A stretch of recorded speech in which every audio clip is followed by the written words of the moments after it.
Hey guys, welcome back to my channel. We're back with another video. We are doing a part 2 of how we met. Back. And so yeah, we wanted to tell you a bit more about, like, I guess the extra details, because well, it's been a requested video. Everybody's been asking us for a part 2, so we decided to do a part 2 for you guys. Stay tuned, and I hope you guys are gonna enjoy this video. Alrighty, we left the video with us telling you how we actually only started liking each other at a later stage. So like we met at like 2014 and we only started dating in like 2018. Yeah, that's actually that's actually what happened. Correct. So I wrote to him on his mission, and yeah, we literally sent emails back and forth. That's where I was actually hinting, but like I said, he did not get my hints. But I had a lot of fun like sending those emails. Yeah, he did not get those hints. I tried, Shem, guys. You know, sometimes you be like, hey, trying to be like, hello, okay.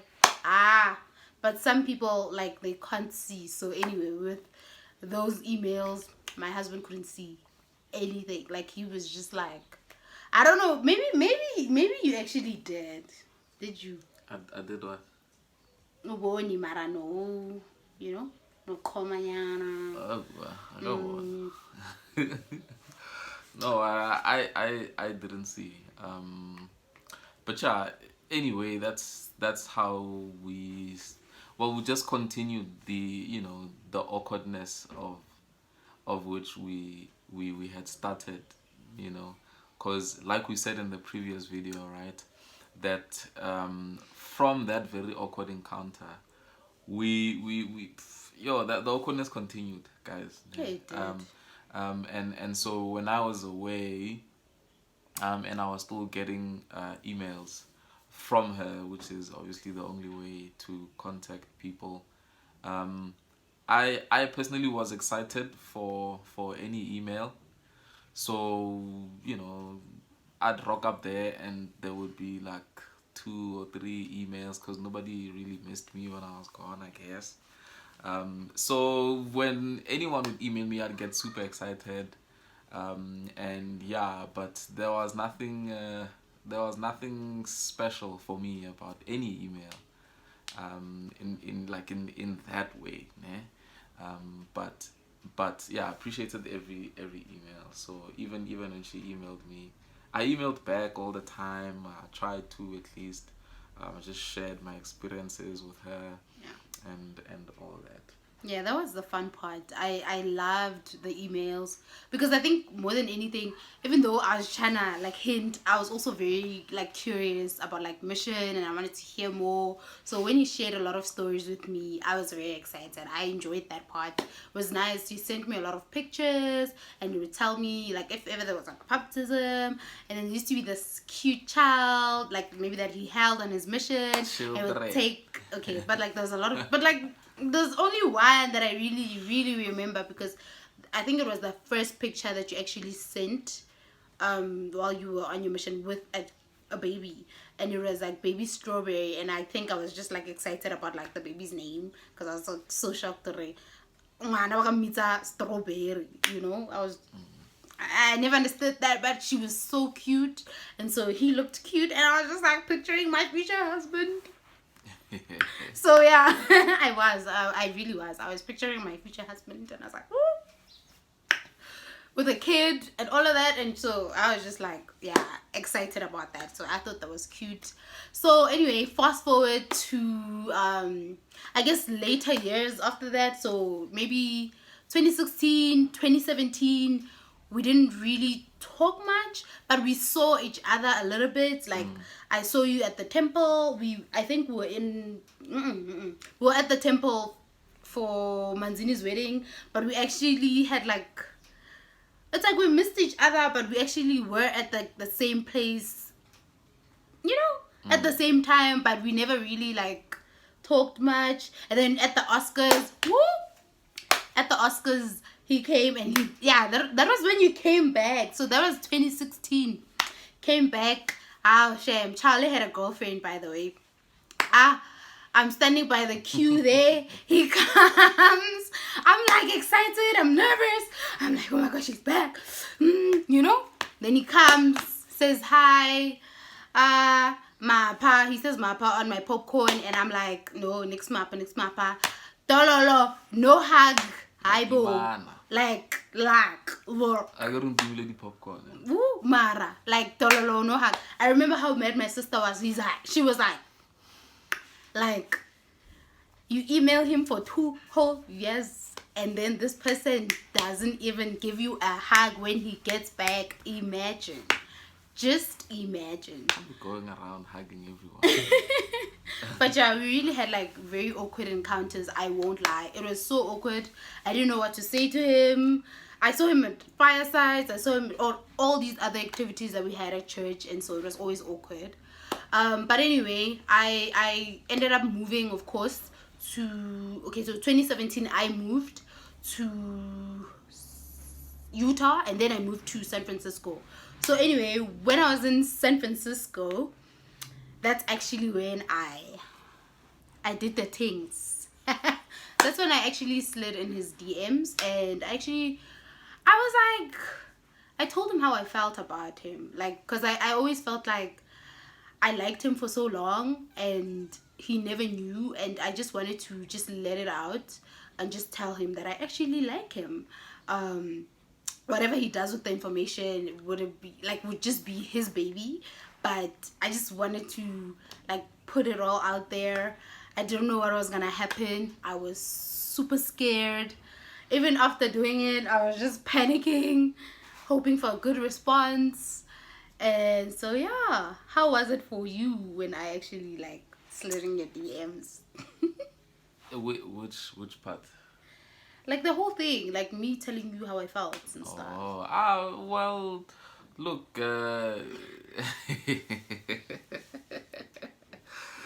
It's embarrassing. yeah, well, it's unusual, obviously, you know, and I think for most guys.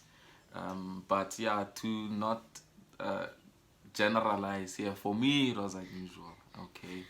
And so when she told me how she felt, I personally didn't know how to feel. Number one, she was across the ocean, okay, when she was telling me this, and maybe that's why, huh? It helped. It Okay, helped yeah, I being was like gonna say that for far. yeah, maybe that's why you had the you know.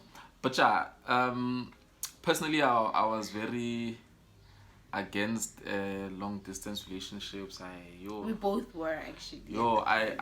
Yeah, there were many opportunities, I guess, Yeah. in my life to get into some of those, but because of the fact that they were long distance, it was like a no for me, Waban. Yeah.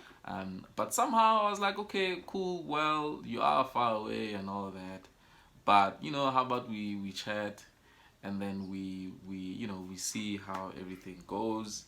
And all of a sudden it was WhatsApp, and then all of a sudden it was, you know, weeks of chatting, days of chatting, video calls. You can imagine, you know, all the logistics involved with a long distance relationship. It was really cute. Yeah. I really had a lot of fun. Like when we were like getting to know each other a little bit. Because after I texted him and then we actually like started, like we went from Facebook to actually WhatsApp, and like I think that's where things started like getting interesting when we moved from Facebook to WhatsApp, because I think then we got a little bit personal. And I think one of the things that I remember was when he actually called me. He video called me and I was looking so terrible, but I can never ever forget like just how he looked at me.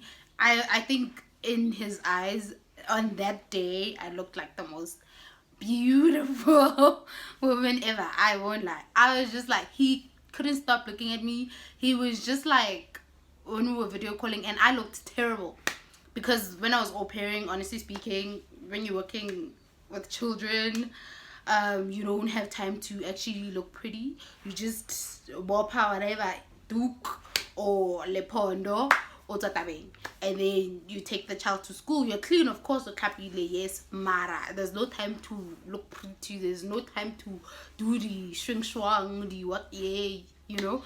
But I thought it was so special that he actually thought I was like super cute.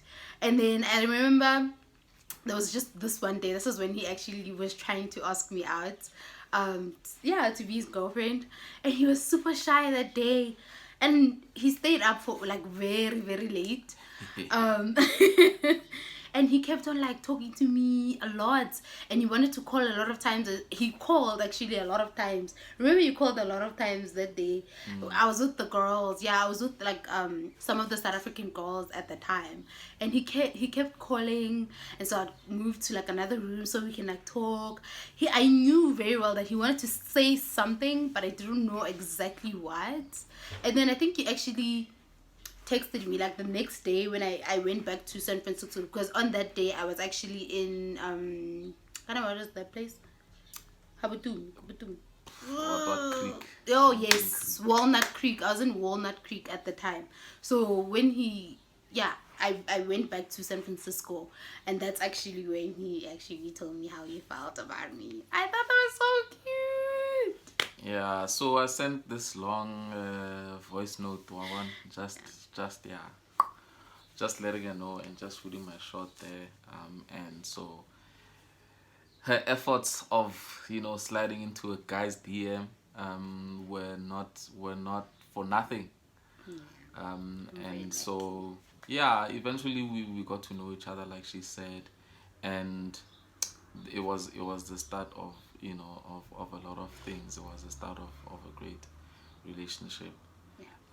So in short, the moral of the story, if there is a moral, is that shoot your shot. You know what I mean? Like, especially now because it's locked down, we're probably all gonna die. I'm kidding, but anyway, if you like shoot your shot, even when you are like a girl, as my wife was.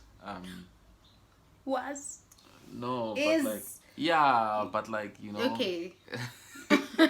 Yeah, I'm a girl. Yeah, I'm a girl. Okay, but the moral of the story is that ladies, just shoot your shot.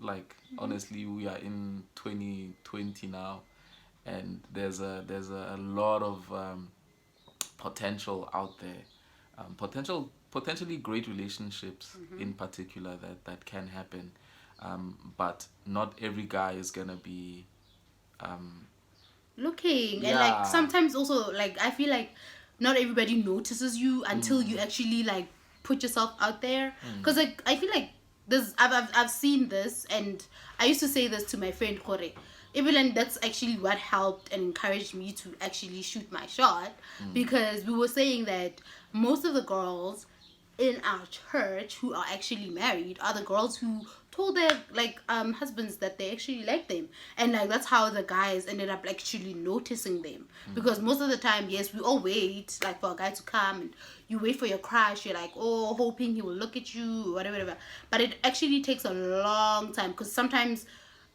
they miss all the hints, like I wrote to you, he still like missed the hints.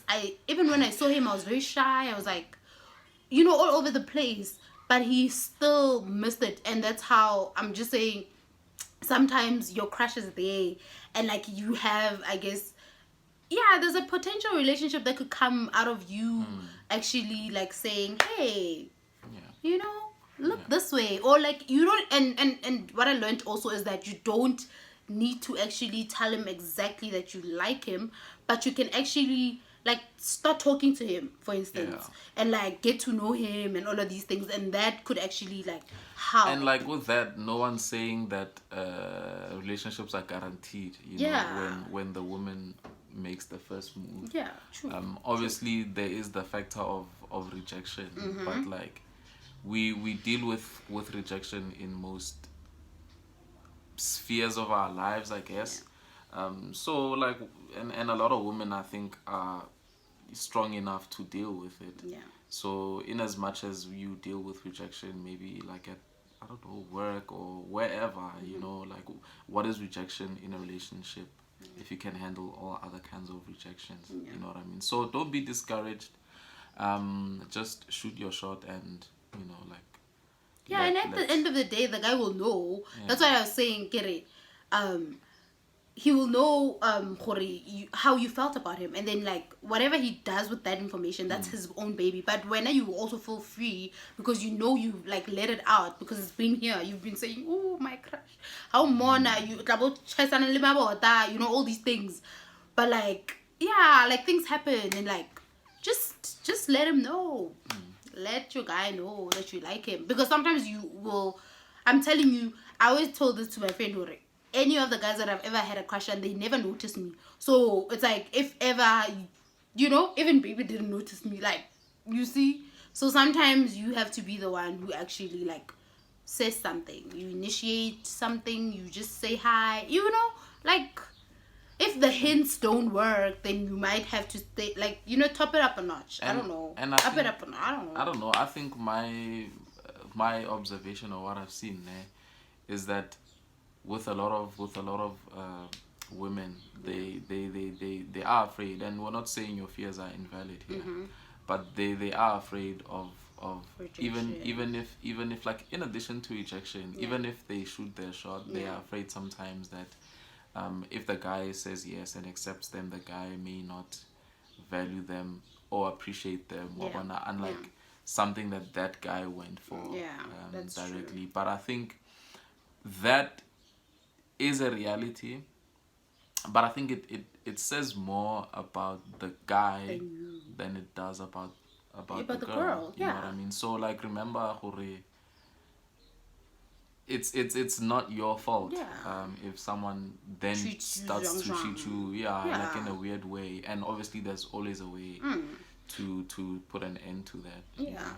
And it's not like you're asking them to like do things with you and like, you know, you're not even initiating all those things. All you were doing was trying to be in a relationship, like you were trying to get to know them and all of that. There's nothing, you weren't offering like, you know, none of us were. I wasn't. So I'm just saying, I guess in that sense it's like Salabon. Yeah, but anyway, I think we've been talking too much. But yeah, I think we're gonna end this video with the fact that we really truly love each other, and I think we've learned a lot from our relationship. Yeah, and we've grown too, because I think even from me shooting my shot, that was me like growing, because I did something that was out of my comfort zone. And even with him too, he had to, like, he gave me a chance, and I think that's also something out of his comfort zone. We both like took the long distance relationship. We both don't like, we didn't really at the time. We were both kind of like against the whole long distance relationship because we didn't know how it was gonna work out, but we just like had faith, and we were just like, you know what, let's just do this and we'll see what happens. And so we took a chance on each other, and like, look at us now. It's actually like super fun, and we are like happy in this relationship. So you just never know. Take your chance, shoot your shot, don't be afraid. Okay, so yeah, guys, that's I guess how our story eventually got to where we are now. And I guess in the next installment you will get like even more of a story regarding how we moved on even after the long distance factor was removed from our relationship. So yeah, thank you so much for watching. We hope you guys enjoyed this video. We hope it was actually also helpful for somebody who is actually trying to, you know, shoot their shots. And so yeah, let's say goodbye. Toodles. We'll see you next time.